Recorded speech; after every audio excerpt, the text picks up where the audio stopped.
All right, everyone. Episode 101 of the 580 show. Just a reminder, if you're listening to this episode before we get into it, sign up for Battle at the Bridge 2 and Northeast Regionals are both live on Iron Podium right now. June 24th. You can go sign up. If you guys have any questions, just shoot us an email or a message. But other than that, we got two special guests. We got the normal crew, me, Frawley, and Dante, and we got the Bash Bros of OSG right here, Nick Hein and Cam Yeah. P. What's up, boys? How's it How we going? doing, everyone? Good. Good. Yeah. Thanks for having us on. Yeah. Oh, dude. yeah. Of course. So, yeah, we got a packed house today. We got five of us, but Yeah. we were obviously watching from the peanut gallery last week, OSG. We were watching in the gym on Saturday, and then we were sponsoring a show on Sunday. So we were rooting you two on, particularly just because we kind of know you guys a little bit. And it was really fun to watch you guys, and you put on a show. So it's like, yeah, have them on and let's just talk everything about OSG, this week. Absolutely. So just to give a little bit of a background, Cam, first OSG, first Worlds, still pretty new to strongman. No offense, it's so. I mean, I actually really there's no offense to that at all because you're so new. No. And Cam just took fourth in the world. So Yeah. under some of the craziest circumstances ever, Cam fourth in the world. I will get into it. I don't want to get his head too big yet. But and then Nick, Butter him up. Nick, what? Third, second? I'm choking right now. Third in the world. Almost second. second. So yeah. No, third. 100%. So Cam fourth and Nick third. And this is in the world. This is world's strongest man for weight class athletes. So we're talking to literally two of the top 5 athletes in their weight classes in the world. So great job, boys. Thank you so much. It was a hell of an experience. Yeah. Very fun. And I think I'm speaking for everybody. It was definitely stressful for everybody. But, the way they had to do the weigh-ins, the way that they had to switch events out, the extremely long first day we had, it was definitely different. We'll just say that. It's very different. We got out of there at like 9:00 on the first night. Right. We were watching all of us, and we actually had predictions that it was going to go till after midnight. That was before we knew that the building was closing at 10, though. So. Yeah, Lynn cut that sandbags for the males, which, dude, honestly, before we get into everything with Cam and Nick, like Lynn Morehouse, it's crazy what he was able to do under these extreme circumstances. I think everyone he deserves a round of applause for that. Like, absolutely. He's like, you guys were there. You can give us details, and I want to kind of break it down into the weekend. But if you guys don't know, at OSG, they literally had a hurricane, and it's worst.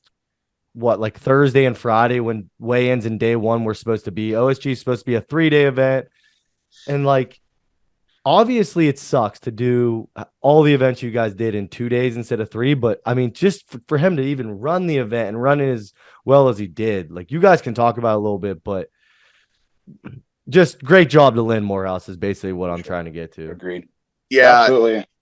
He was insane. He was so selfless when it came to the athletes, like everybody. It wasn't just about him. It was making everybody and all the athletes prepared. So I like what he did for just this one's always going to stay with me. Just the fact that he allowed the virtual weigh-ins for people, that was something where I was like, you know what, this guy, I respect that, because a lot of people that got to cut weight, a lot of weight, their cut is based off solely to weigh in that day at that hour and everything. Yep. So for people even I was stressed out. You could ask me, I was stressing about it. I'm like, man, Friday, I don't even know how I'm gonna do this. This is gonna, this is gonna be terrible. But he really made it work out for everybody. And it was just surreal seeing it. I've met so many great people in this sport, and Lynn's definitely one of them up there. He just 100% all for the athletes. That's it. He had a lot of controversy coming his way. A lot of guys were upset. Lynn's trying to meet the needs of the guys that come in from inside the United States, and also all these international guys. And one thing I love about Lynn is he holds true to his word. You know, we had a couple things going on with like briefs and our meeting and stuff, and you know, Lynn was able to come back and stick true to what he had originally said when he had made the rules to the events. But when it comes to the entirety of the competition, you can tell that he has been down this road. He's come across these issues, and I mean, he handled it amazing. And he's got a hell of a team behind him. Yeah. Yeah, I mean, bring that up too. So I'm glad Nick did what he said about Lynn sticking with his word and everything. yeah. So, I mean, also just the other thing too, $57,750 of prize money paid out. And that was equal amongst all classes, which is that's awesome for strongman to be growing that way and just to see that much prize money. But Yeah. so what happened at the rules meeting? I was going to ask that if you didn't. Yeah. Everyone was talking about it, and I was getting texts that the rules meeting got crazy, and So go ahead. yeah, so Lynn's up there, and they're going over, you know, the rules for every event, and they do them all at once, despite who makes it to finals or not. So I've never messed with briefs while deadlifting in the past. I mean, I don't even like deadlift suits. I just can't figure them out myself. But you know, you have like your standard, you know, Cerberus or Ray-Ban. Like I wear those almost every training session. But then you have, you know, like the multiply or single ply briefs. And Nick Best, not the call. I'm not calling out Nick Best. I love Nick Best. He's one of my favorite strongmen. But I agreed with him. But he brought it up. You know, I really don't believe this is fair. You know, and he's powerlifting for over 20 years. I don't know the exact amount, but you know, he brought up like this is an advantage to the people who have trained in them and the people who haven't because they thought that the briefs weren't allowed. And it kind of became like a yelling fest there for a little bit. Like we're all professionals, and if you're at that level, like you got to handle yourself in a certain way. And I can't speak for everyone there, but I just thought there could have been a better way to handle it. Sure. But I mean, that is the rules meeting, and what is decided at the rules meeting is going to be what is official, right? But so Lynn had he caved in, and he was like, okay, well then we won't allow him. But then he came back on. You guys see the video? Yeah. Yeah. Yeah. So he came back on, and he's like, you know, I like to stick to my values and taking care of the athletes. So I'm going to stick with what I had said, and we will go from there. And that's how I will continue to run things. And I respect him a lot for it. You know, I personally, do I think there is a benefit to wearing briefs in a deadlift? I have no idea, but that's not what I trained. And that's what Lynn says. He run the show. I mean, like look at Clash last year. They changed an event at the last minute. They went from a keg throw to a fingal finger. You know, it's like you have to be ready. A true strongman is someone who is, you know, has the ability to adapt, right? Right. So that's just athlete, my opinion. You know, like, yeah. And I agree with that so much. Sorry to cut you off. No, you're good, dude. With like the events changing, like out of nowhere, or rules changing, you know, like that was something I found out really quick is that you got to be ready for it, for that to happen, right? Whether it be a rule change or an event changing. And I just like how Lynn, like Nick said, he kind of caved into the pressure. But after everyone was done yelling at him and everything, he settled down and he stuck to his word. And I think that showed a lot about his character. But I also agree with the fact that, like, just the way that you got to go into every show prepared for anything, no matter what. You know what I mean? And right. I agree with that 100%, Nick. Yeah, I was talking to Anthony Furman, and he made a really good point that kind of resonated. It definitely applies to you two specifically because you guys are at the top of the food chain for your weight classes.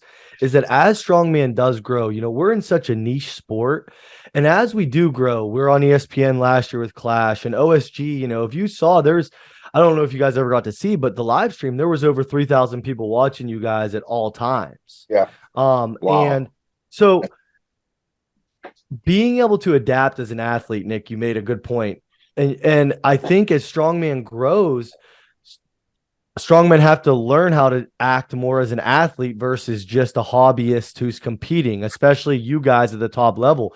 It's going to suck because there's going to be podcasters like myself in the peanut gallery, that may make a chirp or something. You know what I mean? But that's good. That means that you guys are at the top of the level. And I'm not talking about you two specifically, but I'm saying as strongmen, as the sport grows, people at the top are going to have to learn how to act more professional and act more like athletes because it's not just parking lot shows anymore, for sure.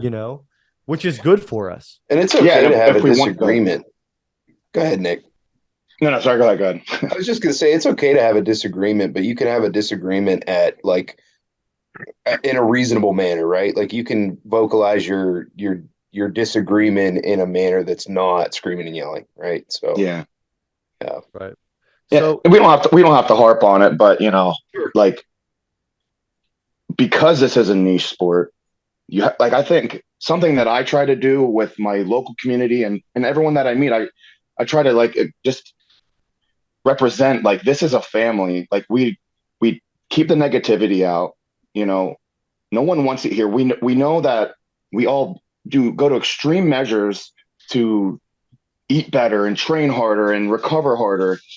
It's and we're not getting paid salaries. I'm not paying a house off with my third place finish at OSG, but I'm okay with that. So it's almost like I met the guys who have that understanding, and it's like we've never said it to each other, but we understand, and it's like a self-respect thing. 100%. Nick, I have to share a story real quick because I actually thought about today when I was talking about what I have to tell you guys, what I want to talk about on the pod.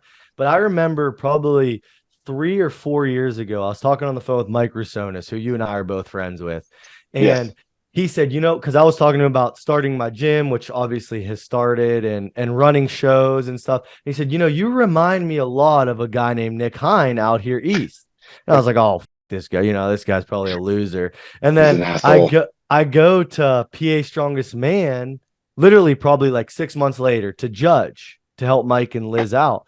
And you were a heavyweight, and I was like, oh, damn, this guy's a freak and a super nice guy. And that was you, but it just reminded me of it because I can't say it better how you just said it. Every person we meet and we have at the gym or we meet at comps, everyone's been at the spot of starting, and everywhere in between in strongman. And you have that mutual respect, like you said, and it's just, that's why I like talking to you and having you guys on, and I root for you because I feel very similar with you guys, like what you do with Hein Strong and what we're trying to do with 580 and everything that for strongman. So that's why I like you guys, because you're real in the sport. You know what I mean? We're doing the same thing. Exactly. You're trying to get the same message out there. 100%. I think if every area of a state and throughout the United States had people like us, it would really rapidly grow because you have people putting on free strongman Saturdays, free strongman Sundays, just not even that, just helping people and being kind. I think it really goes a long way. So we definitely see it with Hein Strong. You guys are like a little family, and we feel the same way out here. It's a special team that Nick has made, and his wife Sheila as well. They both have just put so much work into it, and I've been there from the start. Nick and I, we used to work together at out in the oil field, and we were always gone away from home.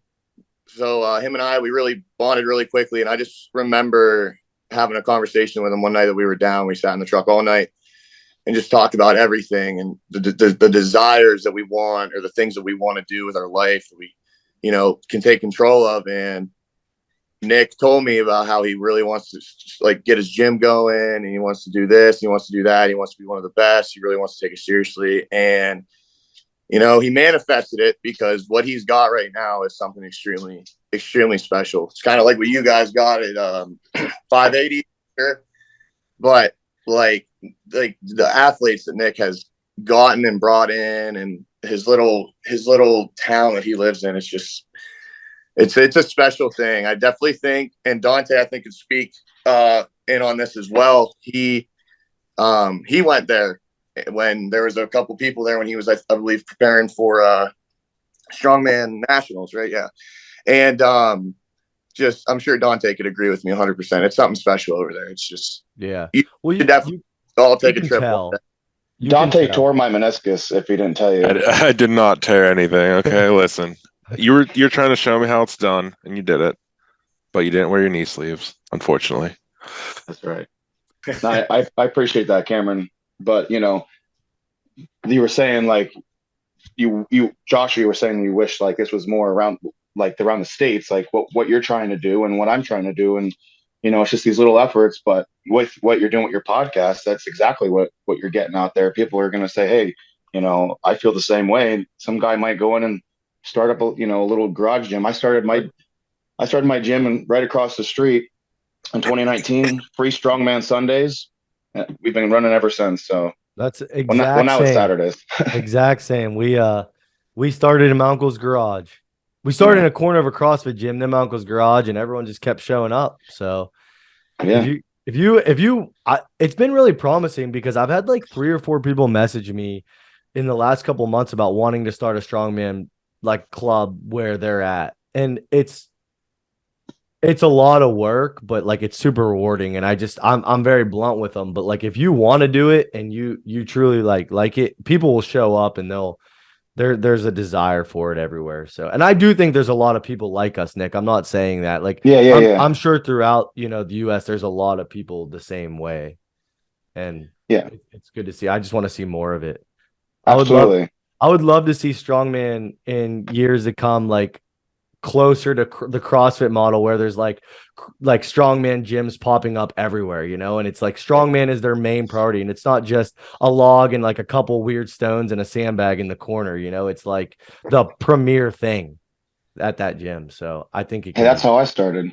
I want to just get into like the meat of the show, and I'll start with Cam. So Cam, your first experience, Nick, I mean, it's only your second, I believe, at OSG, but Cam, just talk a little bit about the experience of being there and talk like what you learned, what you would change. I know you suffered a knee injury and we don't know how serious it is yet, but just talk about the whole thing. I just want to hear people to hear from Cam Peters about OSG. Man, it was like, I don't know. I went into it the same way that I go into every show. I wasn't going to let the fact that it was Worlds make me any more nervous or anxious about it. There's something I could say about that I learned right away though, was that like there's levels to the game, I guess. Like you pretty quickly who the good guys are, you know, who is somebody that you're going to be able to always have like a relationship with, friends wise, whatever, like Dan Benson's one guy, Leroy Smith, Nick O'Hare, met him. My first nationals that I did, I believe it was 2019, 2018, I don't remember, but it was in North Dakota, or not North Dakota, I'm sorry, Minnesota. And I remember just being there and talking to Nick O'Hare. He did the 198 and he won that year. And I just remember talking to him because I was so nervous. I didn't know like how I was going to perform. I didn't know what to do. I didn't know what to expect. And I remember speaking to him and talking to him about like how one day I want to be like him. I want to be, I want to get to that point where I can say that I'm nationally ranked or whatever. You know what I mean? So, talking to so many guys, for me, it was so surreal, because you had Nikolai Myers, who's the champion last year. You had like I can't even name them all. There's just so many people, and it's just, I don't know, it's surreal. And I had a really good time, but walk through my the first event and everything for me. The Viking press was something that a lot of people were extremely worried about because a lot of people lost a lot of points on it. They didn't expect it to, I guess, be They were unsure how it was going to feel too. Yeah. Yeah. A lot of people were talking about how just how heavy it was and how I don't know, but I went into it excited, and I knew like with my training that I was going to be prepared to kind of do what I had to do and do okay. But it definitely was nervous. Like I was nervous a little bit right before I went out there because a lot of guys zeroed it or, just got like 2, 3 reps. And I was like, man, like this is insane. But luckily I was able to remember in my training that I was able to remember to kind of arch back and kind of do that instead of like a normal push press because like push pressing that Viking was just almost impossible. Like it just the way that it was in your hands, on your shoulders, and the way that it was on, like the weight was on your knee, man. It's just different. So, but we'll go. What else did you want to know, Josh? Like everything about. We'll talk about the events too, but you kind of summed it up perfectly. I just kind of wanted to get your first initial like thoughts of OSG for you. It's funny too because like your first OSG you had to overcome a lot more. I mean everyone did, but your first OSG being in the middle of a hurricane and then moving it to 2 days and the virtual weigh-ins and everything is crazy. Yeah, it was just hectic. The whole 48 hours before, like everybody's flights were getting canceled. Nick already left because I was in cahoots with him because we were staying together. And I was like, man, like I'm not gonna lie. Part of me was like, man, I don't even know if this is worth it. I don't know if I don't know if I'm gonna be able to even stay in the Airbnb. We didn't know. Right. We didn't know anything. But I talked to Nick and I was like, I'm gonna have to drive. We're gonna have to drive down. He's like, all right, well, good. And I remember what he told me. He said, like, you've worked too hard to let something that you can't control, upset you, stress you out, what it is, and just like let's just say he was like my psychiatrist this whole weekend or prior weekend, I guess, and week into it, he really was. It was Coach I was Nick. Bad. Yeah. But no, you're welcome. But yeah. and we'll go back into some of the events too, Cam. But that's kind of what I wanted, your reaction. What about you, Nick? So it's a stupid question to ask. How was it different from your first one because the 2 days and the hurricane and everything? But taking that obvious out, to come back your second OSG and podium and everything, and just talk about it a little bit. Talk about your experience. Absolutely. I'll be completely honest. This was a completely different competition than my approach in it than I've ever taken. I was relaxed. I felt like peaceful, even though me and my wife were driving down like into this hurricane.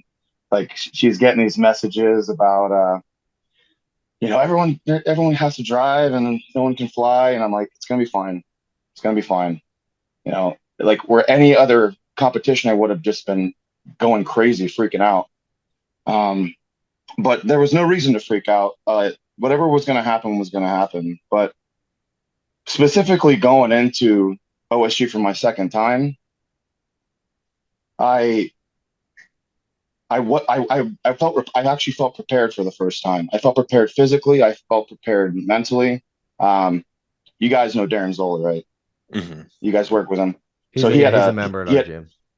He had he had a member on his podcast, Amelia Plummer. She works, she's a sports psychologist. And I heard her on his podcast, and I'm like notorious to anyone who knows me and all my friends for getting in my own way, getting in my head, getting worried, and say I have a bad event, I'll freak myself going to the next event, and just not having confidence. I can't tell you how many guys I've met in the sport that I'm like, yeah, she needs to help them. Like we all got a little something wrong inside.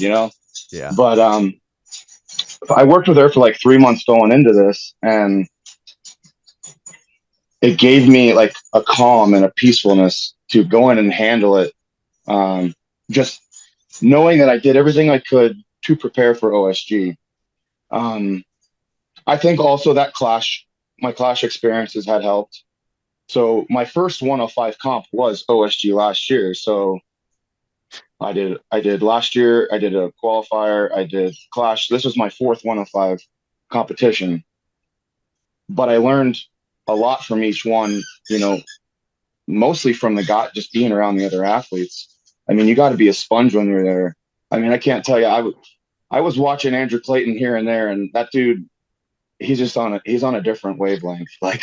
Yeah. Like what I thought I was a prepared athlete, and he just takes it to another level. I mean, that guy, he thought he had like this almost say crate of things he went into every event with. Like he just had thought of everything, things that I would never have Yeah. thought of. You know, like the floor being slippery or just.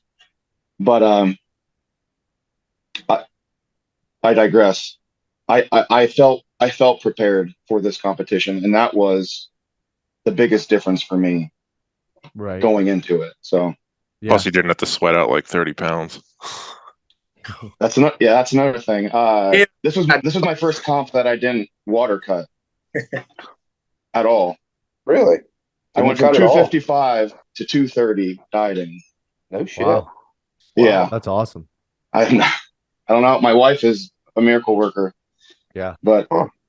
she figured it out, and Right. we dropped it the morning of like a pound perfectly under. So I almost wonder if that had a reason to do with your mind being at ease a little bit too. yeah, well, you know, like your body doesn't know the difference between emotional stress and Correct. stress in the gym. And Right. yeah, you're exactly right. I mean, your body holds on to that in terms of inflammation a lot of times. And Mhm. yeah, that could exactly be it. Yeah. At least part of it for sure. Yeah. Yeah, that's cool. I listened to that podcast with Zola about the lady that you were talking about. I forget what's her name again, Nick. Her name's Amelia Plummer. She's Okay. at Cerebral Wellbeing on Yeah, IG. I followed her after that podcast. That's really cool. That's a unique perspective. And hey, that goes back into what we were talking about earlier. As we become more of athletes in the sport, we have to start doing stuff like that. Like you're an athlete now, and you Yeah. have to look at the psychological aspect, not just the physical aspect. And so yeah. Good point. But Cam, well, actually, before Cam goes, I want to say I want to timestamp this, but I think you both are going to win OSG. I do think in the next few years, you both will 100% win OSG. I'm guaranteeing that right now, as long as you guys compete. Like 1,000%. there's not a way in my mind that you guys both don't find your way to get gold there, and I feel pretty confident saying that. But I I know appreciate that's a that. lot. That's a lot to put. That's a lot to put on you guys, but It's okay. But Cam, what were your favorite moments? Maybe like your favorite one or two events, or just your favorite actual straight up moment from the weekend? I have three. So first first takeaway for me that was just so like I needed this was my farmers, finishing my farmers, doing it in like not a bad time. Like farmers, I don't even think I have a bad grip. I did the show. I did a couple shows where I had to do farmers, and I just always like my grip never gave out. It was just like my legs couldn't, I guess, handle the load or whatever it was. I don't know. But finishing that farmers for me was like so mentally exhilarating, and it made me so happy. And I kept telling Nick, I'm like, man, I'm like, I'm not gonna lie, man, I'm a little worried about these. He's like, dude, Cam, I'm telling you, you're gonna be good. I have absolute 100% confidence that you're gonna do a lot better than you think. And you know, he was right. He was right. And when I walked across that line and I dropped him, I couldn't help but just get excited. And then I just was so amped up. And then I walked over and I No, seen you bulldoze through everybody. well, I right after the farmers though, I guess during them while they were still happening, I had Devin Ford. I actually competed with him against him at the regional in Houston, and I wanted him to finish it so bad. I was rooting for him, and I just was screaming my head off. And he came so close, but like the embrace that I had with him afterwards and everything, like that was one thing that I can take away. That was awesome. The second was seeing my buddy Derek finish his sandbag run, which got him secured a spot in the finals. Just like he was so stressed out, man. When I tell you he was so stressed out, he was so in his head. He's like, I don't want to be here. I don't want to be here. He kept telling me that. He's like, I don't want to be here. I do not want to be here, Cam. And I said, dude, like, go out there. You're gonna do this. You're going to the finals, dude. There's nothing stopping it. I promise you. Like, you're gonna make it. And right before he went out, he said, well, this is it. And he went out there and he finished the last bag. And man, when I tell you that like the excitement that came over me, because his excitement, for one, like, he was like, I fucking deserve to be here. I deserve to fucking be here. That was just something for me that was like, it just was awesome to see. And of course, I'm going to say this, like, being able to be there with somebody like I consider my brother, Nick, and my family being there, that was a positive takeaway that I could take too. It's not so much really about me that I'm going to talk about, because, like, I don't know. I just will always want to, like, just talk about the people that I have surrounding me more than I want to talk about myself. So another thing that I can take away, though, for me, that I'll say, and then we'll go on to Nick, is the yoke. Getting under that yoke was the thing I was most worried for, because we knew about the knee, right? It was right after the sandbag, bummed up the knee. I was told that if I had a tendon there, it's hanging by a thread, this and that. They're telling me, they're like, dude, you know, you got to pull out. You got to pull out. You have to pull out. Like, you need to sit out this event at least. And I refused to do it. I just wouldn't. I'm like, no, because, like, if I'm going out, I'm going out on my own terms, and that's like me not being able to physically do it. Mm-hmm. So that, to me, I think I proved a lot to myself, and I think I proved a lot to a lot of other people that, like, I genuinely care, and I genuinely wanted to do well, and nothing was going to stop me, whether it was a smart decision or not, you know. But just picking up that yoke and thinking in my head, don't drop this car, don't drop this car, don't drop this car, because if you drop it, you're not going to be able to pick it up. Like, and so that to me is probably my favorite takeaway that I can take, you know, aside from seeing, like I said, Nick got third, and I think, truthfully, I'm not even going to lie, I think he would have won, had his hand not ripped open on the farmer. I will say that. Yeah, I was gonna say Nick's. Yeah, that was super impressive to come back from that. I don't want to say meltdown, because you had a great weekend. Like, I don't want anything to discredit what you did, but obviously disappointing performance that Cam just alluded to on Farmers for you, Nick. And to come all the way back, and it's you and Andrew Clayton, who you talked about earlier, who you talk about preparedness.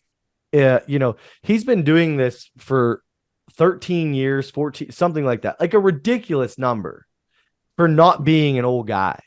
Like, I think he's just turned 30, and he's 30. I think he just turned right 30. around there. So last time yeah. Andrew was on the pod, it was little less than a year ago, like 7 months ago or something. And he had just made his return show. He did a local show, and he said he did Denver. that same exact show 12 years prior. Oh, so how but long way of getting, dude, you mess up on Farmers and you come all the way back. And me and Dante were talking, and Frawley, like, when it was going, we're like, how cool is this? Like, our two coaches, the guys that we talk to all the time and we're friends with, and you know, obviously I like Nick, and like, they're going head to head right now on the world stage. You came all the way back, and you're going head to head with a legend, second place for 1 and 2 right there. Right. Like, yeah, going into Stones, being in second place was surreal.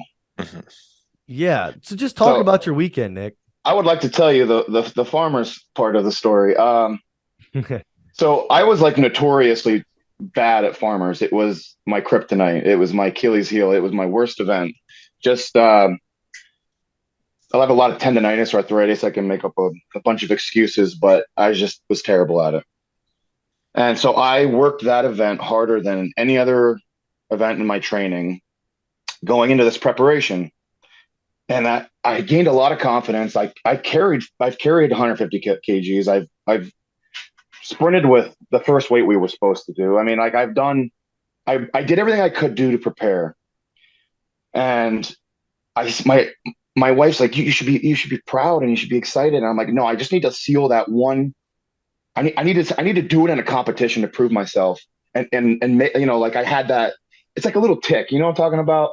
It's like you got to get like retribution for it. And I'm over in the warm up area, and I pick up the first few weights, and I felt good. And then I was like, I'm just gonna do like one more run, and then I'll do like a heavy pick, and then I'll be ready. I'll be good. So I go over, I'm like, that's like maybe 120 kilos. I go over, pick it up, and Clayton's like, oh, that's good. I'm like, what's that? He's like, that's comp weight. You're good. I was like, oh, I was like, it felt like 300 pounds. I was like, okay, I'm deloaded. I guess I just feel good. So I go over, I get ready for the farmers, and I have like side loaded farmers at my gym. And so like when I pick it and like I over crank my hands, so when I pick it, it kind of just gently rolls and like rolls that flap over in your hand. And I've never torn my hand on my farmers, so there's never been an issue. Well, I was later informed by Justin Loy that you're supposed to over crank, turn, and then pick it. And I was like, oh, I've never done top loaded farmers before other than in competition, especially at that weight. So yeah, it was an unfortunate thing. I tore my hand on the initial pick because it didn't feel anything like it felt in warmups, and I felt it was slipping out of my hand from the moment I grabbed it. Um, and that was tough for me, you know. Oh yeah. We all, we have a bad event. We all have to have our bitch moment, and Yep. be upset about it. But then you got to get over it. And so I went out with my wife and we talked about it. And I was like, all right, it's time to move on because this isn't. I didn't come here to be upset about an event and just give up. You put so much into something. There was no way. And so I knew I had a fight in front of me. So I went. I had a wonderful first event. Viking press. I got first place. Wasn't expecting that at all. Super happy about it. So to go from first to 17th to 11th to 9th, and then the point changeover really played in my favor. And I was in third. I'm like, you're lying to me. There's no way. My wife was telling me, she's like, yeah, you're in third. I'm like, there's no way. So then I felt like, oh, now I have to prove that this wasn't like a lucky break or something. Well, that's what my brain was saying. For sure. And so first event yoke, I was like, all right, just don't get last. Last year I ran it in this is one of my moments. My actually one of my favorite moments. Last year I ran it in 25 seconds. And this year I did 13 something. And so I made a major improvement in a year. Just another one of those events I just wasn't expecting, but I knew I had to battle back, and I knew I had to prove that I earned that third placing. Sandbags then went decent. I really wanted that last bag. I don't know if you guys saw it. I had it like right there, Yeah. that last bag. But Yeah, it's 5 more okay. seconds, it was going up. Yeah, well, I heard 10 seconds left, Yeah. and I started rushing. I was like, oh crap, Mhm. But that's okay. You could say I could have done this, could have done that. I'm just trying to annoy or ignore those voices because I want to be proud of what I did and not be my normal regular psychopath. But yeah, that pretty much sums up my journey from the first place and then the mess up with the farmers. It was an unfortunate event. Yeah.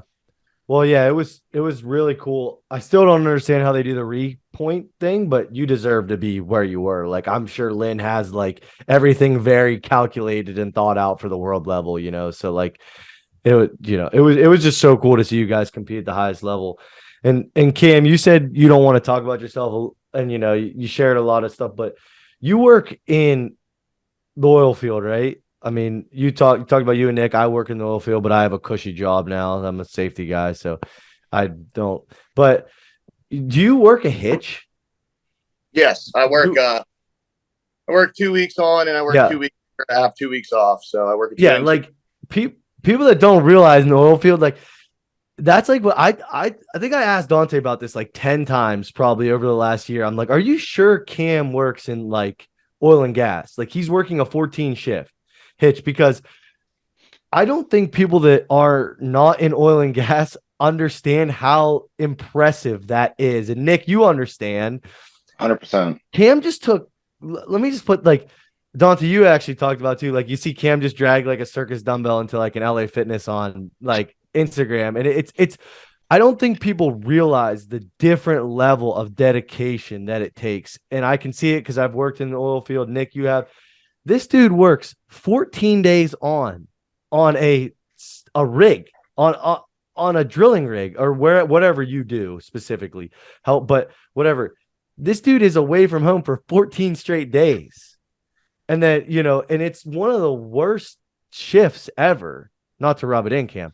And this dude just took. No, it sucks, man. I don't. Yeah, I mean, I did it Out soon. Yeah, Mark my words, it will happen soon. I did it for years, for a couple years at least, and I just don't think people realize how impressive it is. This dude just took fourth in the world. Can I butter him up for a second? Yeah, go ahead. Okay, so on top of what you're saying, most guys training for a major comp like this have the same equipment to train on. Yep. They know where they're going to train. They know when they're going to sleep. I mean, their circadian rhythm's locked in so that's not getting messed with. Cam goes out for a hitch on night shift, comes home, has to readjust. Cam goes out on a hitch on day shift, comes back. So part of that challenge also is knowing what equipment he has on hand. So Cameron's been traveling with sandbags, plates. Help me, Cameron. Plates. We've got farmers, axle bar. I brought the yoke once. I mean, come on. I mean, that's what it takes, though. That's what it takes. I mean, I remember when I worked with Cameron, we were out in a parking lot doing keg cleaning presses on the road. It's like he is the most dedicated, next to Dante, athlete that I've ever known.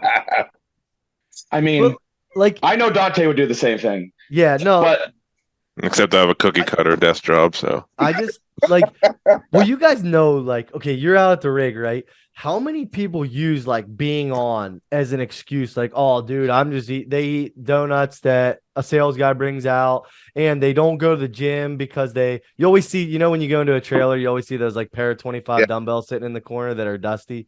Yes. That, but I just Nick, you said it perfectly. I really wanted to highlight that for Cam because it's insane. It is really insane that's why I'm very confident he's going to win one day, because if you just came fourth in the world under those circumstances, dude, that is insane. I sincerely, I appreciate that so much. To answer your question though about that, how many people I work with, if they're like, man, if I didn't have to do this, I'd be going to the gym, this and that. It's man, to me, it's more than just being healthy. Of course, I love it because it just makes my mental it helps me so much.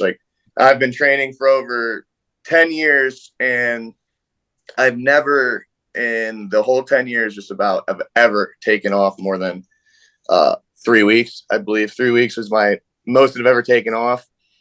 And I remember there are definitely times. I think I'm speaking for everybody. There are so many times where you're just you know what? I think I could take a break from this. But at the end of the day, at least the way that I look at it, I think of it I've put so much work into crafting, I guess, myself, my mental, my physical strength and everything. So, that's just what I'm going to say about that. It's just, I've put too much work to basically just let it all slip away. You know what I mean? staying healthy and eating healthy out there is tough. Don't get me wrong. Like, I definitely slip up sometimes, but it's the name of the game. I do what I can do to control what I can, and that's what it is. So thank you for noticing that and giving me a shout out on the fact that like I work that job and everything, because it is hard, because I never ever get more than 6 hours of sleep because I got to go train. I will say the cut into the 2 weeks, the hitch that I had before, I had to peak while I was at work in the middle of like cutting back calories and all this stuff. I will say this, it was so hard to just do that. It was so tough. I was so tired. I was so physically just like, I had to tell Nick, like we had scheduled deload day. Like I think I was supposed to stop training 7 days out is what we usually do. I had to take 10. I had to take 10 off. Like I was just that tired. I was to that point where like I'm gonna hurt myself because I pushed so hard. Like I really did. So I appreciate notice that those little things though, because I think a lot of people see those kind of things. Yeah. And I just to rewind a little bit, I think everyone, if you're listening to this like niche type of podcast, you're obviously love strength sports, strongman specifically, probably. And you made such a good point about like the mental health aspect behind training. And I think everyone, like all five of us, obviously, and probably everyone listening understands that it's more than just being healthy. It's does lifting weights, the family that you make doing it, like the friends you make, and just something about just going in there and training hard does something for your mental that a lot of people don't experience. And that's why I encourage and try to get people into strength training, because I think it could help a lot of people out. And so I think you made a really good point about that as well. But yeah, what was just to kind of flip it, what was your guys' favorite event specifically? Like maybe just the way it was set up, or an adjustment that Lynn had to make. What was, and I want Dante and Froley to, while you guys think about it, Dante and Froley, we all watched all weekend. What was your guys' favorite to watch? Probably the circus dumbbell ladder. Yeah, that's cool. Yeah. I love those big tops. I don't know how it is to press on it, but like they just look so much cooler. I mean, obviously I'm a big boy, right? So I watching and remind me, it was Tim Buck versus Lucas Hatton. Those two, that clip's been like going around. I think it was those two went head to head in the finals, and it was a really close race. And it was so exciting to watch. That was my favorite for sure. What about you, Dante? I like the Viking press because it really shows who like had it and who didn't have it. So kind of like separated out of the people right at the front. I don't know. That's kind of what I liked. It was just different. Viking press looked cool. It looks awesome. I got word allegedly that's what we're using at the Arnold, that exact Viking. So picking up some tips from Cam and Nick there. Yeah, got to edit it out. That's so my only coach. We got some tips. Yeah.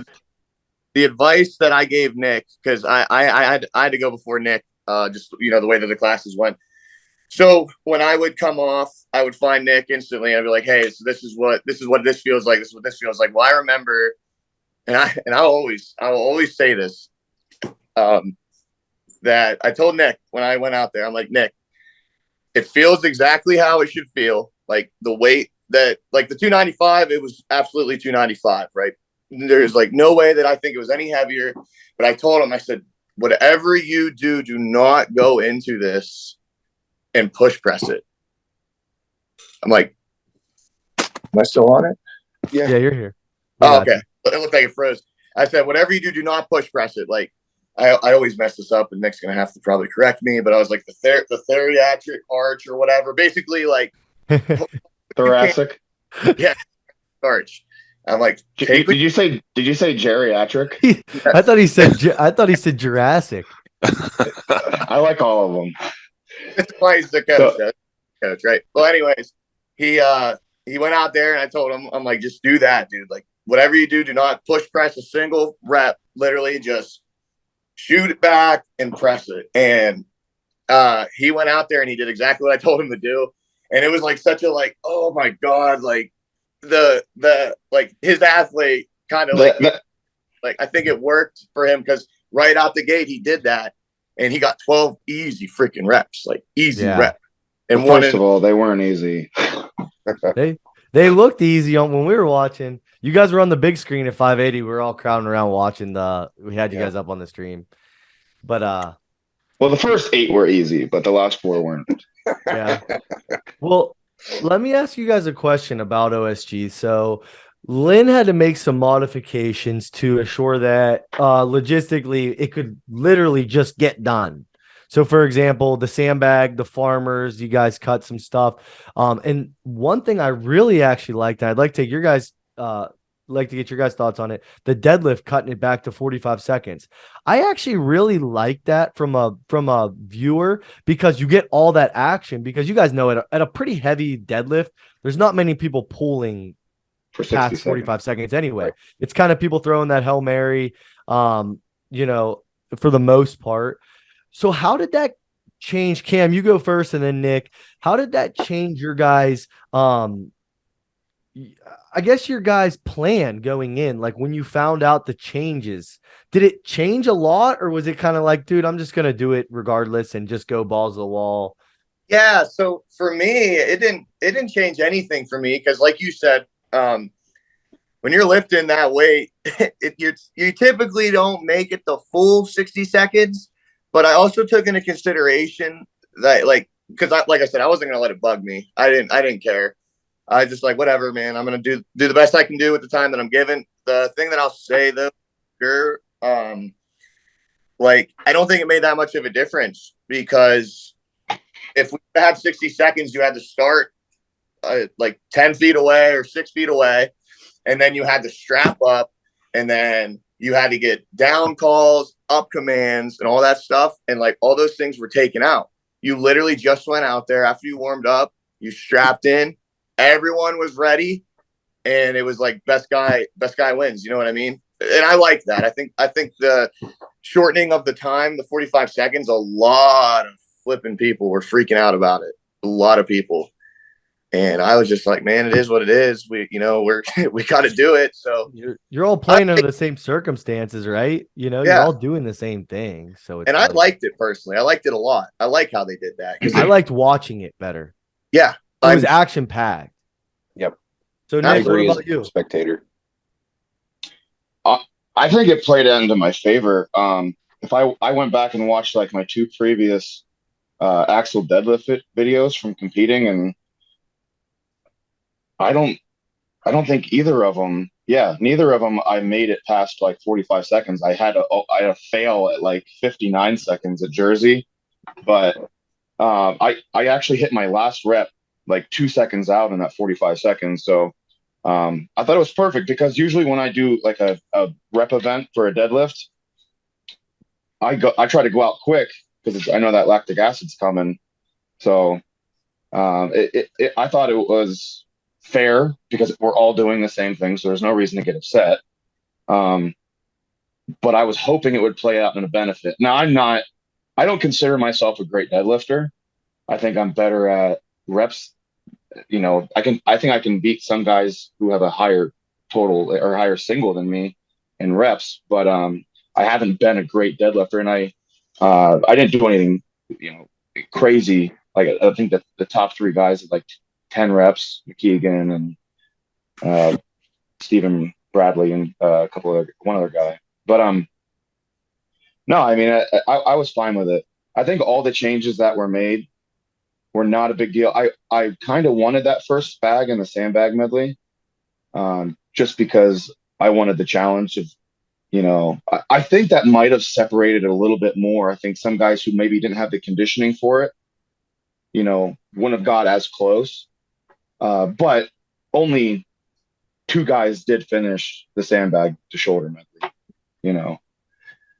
And the farmers, I mean, you know, we don't talk about it. Yeah, we don't talk about that here. But no, that's awesome. Frawley, do you have any specific questions to these guys before we let them go? I think just real quick, the navigation of flight's delayed. Oh, no, okay, no more flight. Now we got to drive. Now I know Nick planned to drive the whole time, right? So Cam, I think you had a last second flight canceled, right? Yes. So what went through your head? Like, obviously you said like I can't miss this, right? But like now you just went from a quick, easy, maybe 2 hour flight to like, all right, now I got to drive. What was it, 16, 17 hours? Yeah, I think at the end of it, we left at 8 p.m. Yeah, We got there at 1:30. No, we got there at 2 p.m. to our Airbnb. sure. And It's crazy. it stressed me out immensely because my like being in the car for one while you're cutting weight. Like I said, I didn't have to cut. I didn't have to sweat. But like just being in the car with everybody and being cramped in, Right. like like you're already like I'm sure I'm speaking for Josh as well because he cuts weight as well. But like you're just you don't you're just a bitch. You're not in a good mood. You're not happy, right? So I'm in a car for 18 hours, and they're wanting to make all these stops. They're wanting to make stops, and they're getting drinks. They're getting food. They're getting all these. Sure. Like, yo, I want this so freaking bad. But yeah, man, it sucked. It sucked a lot, but ultimately it was still really nice and gratifying knowing that like when I got down there, Yeah. I didn't weigh myself at all until I got there and I laid down and let my inflammation or whatever that's I definitely felt like I was holding weight. Sure. And I laid down for an hour, 2 hours, and I woke up and I went from 208 to 201. And I was like, oh man, Nick was right. If I just that's like all I can say is just like I love to hear that. Yeah. He told me It's like That's cool. it is crazy when you cut weight. Like you get so in your head, like you can weigh yourself. I'm sure you guys know, like you can weigh yourself 1,000 times in one day because you're like, a scale. We're not using a lot of the time professional, super great. Like we're using bathroom scales, and it might jump up zero point 0.4 pounds. You didn't gain 0.4 pounds, obviously, because you're not, really taking anything in, but it's just the inconsistency or maybe just the floor or something. Yeah. It's funny because like I think we all might in the back of our head sometimes, especially weight class athletes, when we do water cuts, especially if they're bigger or you're on a diet or you're starving yourself, whatever it is, you're like, man, I'm doing this for a hobby. But for you guys, like this weekend, like you're doing it, obviously it's worlds, but like it's still strongman. And you're driving into a hurricane while you're cutting weight. Like, did you ever just have that thought where you're like, dude, what the hell What is my life? Like, Yeah. What is happening? I definitely I love the chaos. Yeah, it's awesome. Like, it's so funny that there are literally thousands of us that would all do this on the same weekend and like do it a million times over, all for this hobby that we love, and it's so funny and we can all relate on it. So, and that's the beauty of the sport, and that's the beauty of people like you, me, Nick, everybody. Honestly, everybody that does this. That's the beauty of it because, like, yeah, sure, it does not pay the bills for us. It doesn't. It is a hobby that we deeply, deeply enjoy. But it's just nice because there's so many people that like genuinely they just want to be like the best version of themselves that they can be. So it's just really nice to see how dedicated guys like you and I, or everyone competed over the weekend or whatever. Just I don't know. It's really awesome. It's like the CrossFit effect, Yeah. A lot of people go in when CrossFit first got big. It got big so fast because you'd go in and then you would suffer with these people that you didn't know, and you'd sweat and want to quit, and you would overcome this challenge with these people you didn't know, and then it's like you get this bond, right? It's kind of like that. We all know we're suffering together, Right. Well, that's what I was gonna say. Like, okay, if Cam asked me what the best weight class in strongman is, I'm gonna say 80 kilo. 105, right? And if I ask Cam's gonna say 90, and Nick's gonna say 105, and Frawley's gonna say the Fatso's up at super heavyweight and that's why we all get along so well. Like Frawley, you do bridge, right? Like your last show.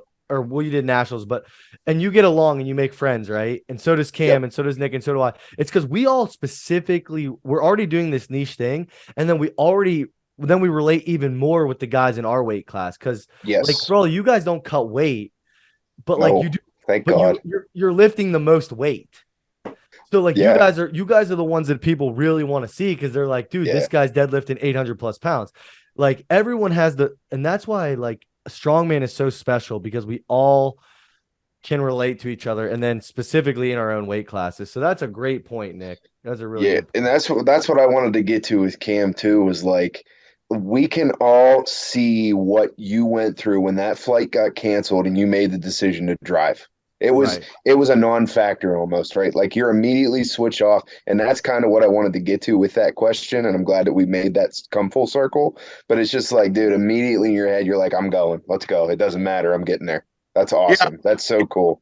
there was nothing stopping me from going. You know, Yep, that's what I mean. Yep. I had a like when I did my regional show, I got an interview through the newspaper, right? And I just remember them asking me, like, you know, what made you want to do this? And it all goes back to playing football. I started lifting in the weight room. I wanted to be strong. I just wanted to be strong. That's all I wanted to do. I just wanted to be strong. I liked bodybuilding, but it wasn't my thing. I just wanted to be strong, right? And I set a goal. And I mean, you could ask anyone that knows me, but I've said it since I've been 15 in my head, and I've always tried as a person, like who I am. I try to manifest everything because I firmly believe, like if you believe in something 100% that it's going to happen, the universe will do the rest, kind of thing. Yeah. So you know, that's how I feel. But anyways, long story short, 15 years old, I wanted to somehow solidify myself somehow, some way, just be like have a world title, be known as one of the top guys, you know. And seeing how close I got this year, it definitely stung, but I was able to sulk in it the way that I had to do it, and then just be very appreciative and happy of the opportunity that I was given, and that like thank the people that helped me get there along the way, and just yeah, that's what I'm gonna say. I guess that's all. That's how I'm gonna end it right there. With Yeah, For sure, brother. well, let me ask one question for both you guys. Nick, you can go first, but so just got third at OSG. What's the rest of the year look like what's the next, full year look like for you in your mind? Yeah, I just got an invitation to go. So Clash is going overseas now. They Norway, and I talked to Mwamba from Africa, and he wants to hold a Clash there. But I mean, we've talked about the money thing. If they're not going to pay for flights, I'm most likely not going to be able to go. At least at this point in time. So I have Nashville or Jersey Clash qualifier. Top three made it. I was fifth at Clash. Going back to try and change that this year. So I'm most likely going to end up doing Jersey just because it's 2 hours from my house. Because it is the only one where that is going to have other classes, I wanted to go as a coach and a consumer of the sport and just go to watch everybody and support everyone. But I might, if I can get to Nashville, I'll do Nashville. So anyways, it's between those two. Hopefully everything works out. I go to Clash. And then I'd like to do ASM. That's kind of on my radar. I wanted to do it. I want to do this past one. Right, that was actually the night before Dante came.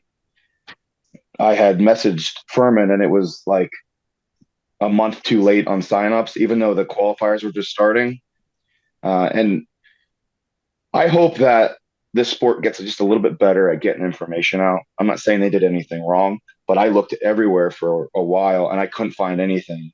I even told like 5 or 6 people, hey, let me know if you hear anything about this because I really want to do the ASM qualifier. So anyways, side note, but I would like to do that next year. That is a great point. That is one thing that is huge with strongman that needs to be better is communication. So that is not just you feeling it, Nick. That is a great point, but go ahead. and I'm not upset about it. Even though I wouldn't have torn my meniscus if that next day I went in and was able to. No, I'm not saying it's Dante. I'm just saying I would have went in that next day because that was the night before, and I would have done 285 for reps in a minute. And you know what? Maybe the universe would have said, "Hey, you're tearing your knee anyways, dummy." But like that's what I had wanted to do. So this coming year, um, I don't. Am I like? Do you have to have a pro card to be a pro? Like, am I a pro yet? Dude, you're a pro. That's it. Like I was saying, people always tell me like, dude, you just won now. Like people have told me, dude, you just won nationals and it sucks you're not a pro. It's I don't want to be a pro in strongman, like because it would just inconvenience my life greatly. You Like just love you just love the challenge though. like I want to be the dude. If you're the best, one of the best guys in your class, people are gonna know whether you Right. walk around like a dork and tell people you're a pro. What am I gonna do? Tell my aunt I'm a pro? She already knows I like strongman. I lift. She doesn't know the difference between a 400 deadlift and an 800. You know, but like if I got a pro card, right? So I win nationals in October and I get a pro card. What do I do other than OSG and Clash? I literally can't do anything for the rest of my life in strongman. Right? Yeah. What would I do? Right. I can't compete in local shows anymore to have fun. I can't like it would kind of suck. It's just Yeah. a cool tag you can put on your profile. Yeah, I guess. No, no, but not to take anything away from those guys because all those guys have earned that, and I have respect for people who have it. It just so happens that my road and I guess your road didn't take you to that point. Well, yeah, I just never came across. I was always a USS guy. Like I'm right. only into 105s as of the last year, so I never even really knew what pro card for Strongman Corp was because I was a USS guy. You know. Yeah. Well, okay. Look at it this way. I look at it. Evan Singleton isn't a pro. Correct. Yeah, exactly. So we'll dub you on this podcast officially. Nick Hein, you're a pro strongman. All right. You heard There, it we'll, first. we'll on night Pod ship, Nation. virtually There you night go. you. There we go. Cam, Thanks, you too. guys. But Cam's definitely a pro. yeah, Cam's a pro too. But Cam, what about you? What's the next year look like? Jersey, Clash qualifier, Clash, and then OSG. I want to help out, do local shows. Hopefully, my work schedule allows that this year. But that's really it. I'm just gonna do those 3 shows and really just continue to try to help out the community. Like I'd just really like to get more involved myself, get a little something going myself as well. But as far as competing, that's all I plan to do are those 3 shows. Right on. Well, anything else you guys want to say before we let you go? I got nothing else.